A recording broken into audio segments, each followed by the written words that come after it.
వాళ్ళ భూములు పోగొట్టుకోవటానికి. తర్వాత ఆశ్చర్యకరమైన విషయం ఏమిటి తెలుసా అండి?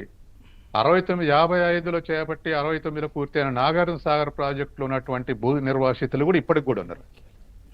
శ్రీశైలంలో భూ నిర్వాసితులు కూడా ఇప్పటికి కూడా ఉన్నారు. ఇక్కడ హుజూర్నగర్ నియోజకవర్గంలో గుర్రంపోడులో తీసుకొచ్చి పెట్టారు నాగార్జున సాగర్ రిజర్వే ఏది భూ నిర్వాసితుల్ని.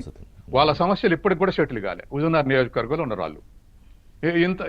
అంటే భూ నిర్వాసితుల సెటిల్మెంట్ కాకుండా ప్రాజెక్టులు ఆ విషయంలో నిజాయితీ లేదు. అంటే ఎవరు మారినా ఏ ప్రభుత్వం మారినా వాళ్ళ విషయంలో చిత్తశుద్ధి లేదని పాపం అర్థమవుతుంది కదా ఇన్నాళ్ళ నుంచి. అదే అందుకే అందుకని రేవంత్ రెడ్డి అగ్రెసివ్గా ఉన్నాడు.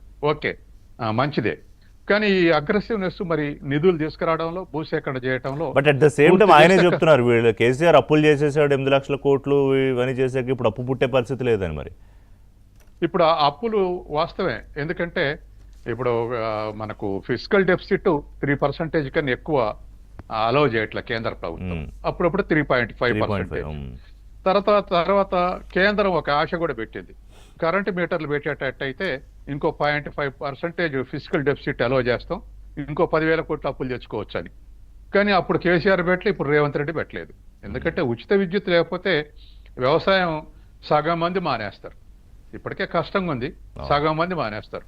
కాబట్టి మన వ్యవసాయ ఉత్పత్తిలో ఖచ్చితంగా 3 కాంపోనెంట్లు: ఉచిత విద్యుత్తు, రైతు భరోసా, తర్వాత రైతుల యొక్క కమిట్మెంట్. ఈ మూడిటితోటే ఇవాళ రికార్డు బ్రేక్ చేస్తున్నాం. కానీ ఈ ఈ ఇరిగేషన్ ప్రాజెక్టులు పూర్తి చేయకపోతే ఖచ్చితంగా మనం డిఫెన్స్లు ఉంటాం. ఎందుకంటే విస్తారమైనటువంటి కరువు ప్రాంతాలనే ఈ స్కేర్. నాకు ఒక్కటి చెప్పండి, ఇది ప్రాక్టికల్ సమస్య మీరు చెప్పింది. శ్రీశైలం ఇప్పుడు కాళేశ్వరం నుంచి రావాల్సిన నీళ్లు దరిదాపు తుంగతుర్తి, సూర్యాపేట, జనగాం ఇటువంటి ప్రాంతాలకు రావాలి. కాదు, ఇది ఎంత పొలిటికల్ గా ఎంత ఇంపాక్ట్ చూపిస్తోంది ఇరిగేషన్ అంటే కేసీఆర్ మీద ఎంత ప్రభావం చూపించింది? ఇప్పుడు ముఖ్యమంత్రి చేస్తున్న ప్రామిస్ కమిట్మెంట్ నిలబెట్టుకోకపోతే దాని ప్రభావం ఎలా ఉంటుంది? రిషి గారు, కేసీఆర్ ఓడిపోయినటువంటి 6 కారణాల్లో కాళేశ్వరం ఒకటి. ఓకే, చాలా దారుణమైనటువంటి నెగిటివ్ గా పనిచేసింది. అది ప్రాజెక్ట్ ఫెయిల్యూర్ తోటి అది ఇంకా దాని ప్రభావం 3 రెట్లు 4 రెట్లు పెరిగింది. అంతకుముందు ప్రధానమంత్రి కానీ, లేకపోతే అమిత్ షా కానీ, లేకపోతే కాంగ్రెస్ పార్టీ నాయకులు కానీ ఏటీఎంగా పనిచేస్తుంది అనేటువంటి స్టేట్మెంట్ ఇచ్చారు తప్ప అంతకు మించింది లేదు. కానీ ఎలక్షన్ల ముందర పగుళ్ళు రావటంతో అది 3-4 రెట్లు ఎక్కువ ఇంపాక్ట్ వాళ్ళు ఓడిపోవటంలో ప్రధాన కారణమైంది. కాబట్టి అట్లనే వాళ్ళ ఇరిగేషన్ అటువంటి విషయం రైతాంగానికి సంబంధించింది. రైతాంగం వ్యవసాయం చేస్తే కూలీలకు సంబంధించినటువంటిది. కాబట్టి వ్యాస్ట్ పాపులేషను దీని మీద ఆధారపడి ఉన్నటువంటిది. కాబట్టి ఇటువంటి ప్రామినెంట్ గా ముందుకు తెచ్చినప్పుడు వాటిని పూర్తి చేయకపోతే ఖచ్చితంగా ఎదుటి పార్టీ దాన్ని సమాధానం చెప్పాలి. అయితే పూర్తి చేసి చూపెట్టాలి. కానీ ముఖ్యమంత్రి ఇరిగేషన్ తో పాటు చెప్పండి, కన్క్లూడ్ చేయండి సచిన్. తర్వాత ఒక్క మాట ఏమిటంటే, బీజేపీ ప్రభుత్వం కూడా కేంద్రం నుంచి సరే డిపిఆర్ లోపాలు సవరణలు అంటున్నారు. ఏదేమైనా ఒక ఇరిగేషన్ ప్రాజెక్టుకు నేషనల్ ప్రాజెక్టుగా గతంలో మనం అనుకున్నప్పటికీ, ఏదో చేవెళ్ళ ప్రాణయత అనుకున్నప్పటికీ దాని డిజైన్ మళ్ళీ చేపడుతున్నారు. సరే, తుమ్మిడాటి దగ్గర ఈ చర్చలన్నీ రోజు నడుస్తున్నాయి. 150 మీటర్లు ఉంటేనే గ్రావిటీ ప్రకారం ఉంటుంది, అందుకని ఇంకో 140 నుంచి 150కి పెంచుకోని అడుగుదాం, ఫడ్నవీస్ని రిక్వెస్ట్ చేద్దాం. అదనంగా వాళ్ళకి అయ్యేది 300 ఎకరాలే ముంచేది.